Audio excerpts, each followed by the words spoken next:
صحیح بخاری کی ایک روایت میں آتا ہے، حضرت ابو ہریرہ رضی اللہ تعالی عنہ سے مروی ہے کہ رسول اللہ صلی اللہ علیہ وسلم نے فرمایا، وہ بہترین دن جس پر سورج طلوع ہوا جمعہ کا دن ہے۔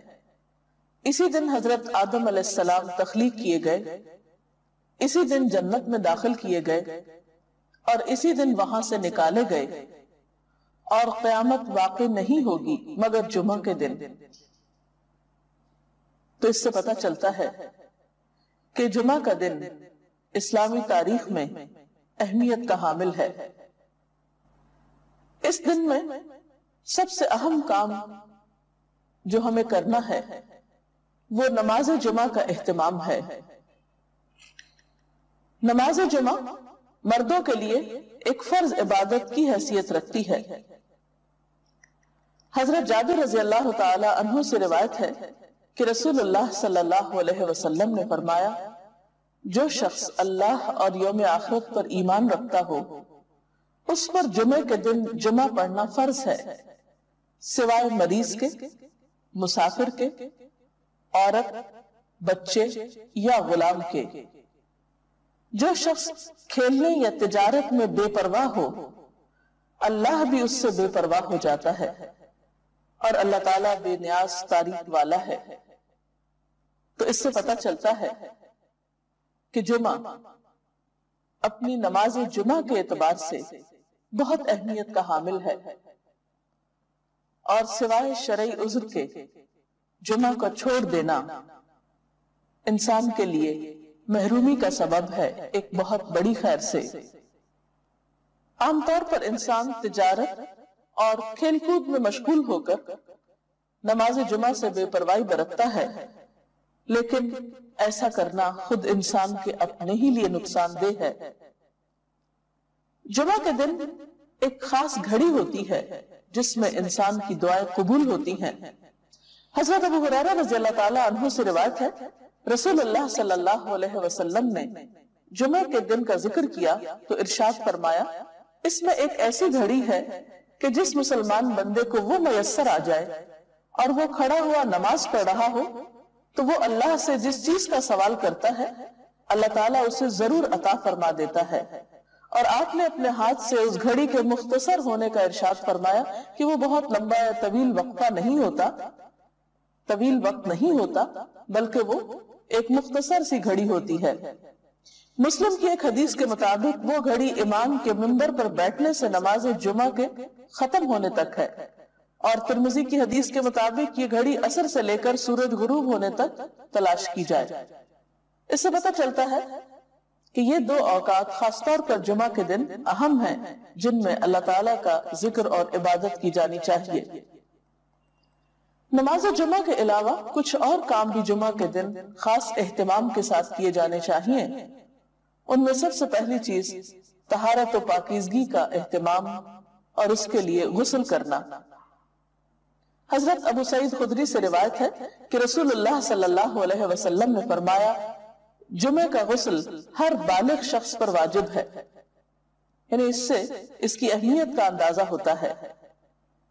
حضرت سلمان فارسی کہتے ہیں کہ نبی صلی اللہ علیہ وسلم نے فرمایا کہ جو شخص جمعہ کے دن غسل کرے اور جس قدر اس کے امکان میں ہو طہارت کرے، پھر تیل لگائے یا اپنے گھر کی خوشبو استعمال کرے، اس کے بعد جمعے کے لیے نکلے اور دو آدمیوں کے درمیان میں جو مسجد کے اندر بیٹھے ہوں تفریق نہ کرے، یعنی بیچ میں سے ان کو نہ کاٹے، پھر جس قدر اس کی قسمت میں ہو نماز پڑھے، پھر جس وقت امام خطبہ پڑھنے لگے تو چپ رہے، تو اس کے وہ گناہ جو اس جمعے اور پچھلے جمعے کے درمیان ہوئے بخش دیے جاتے ہیں۔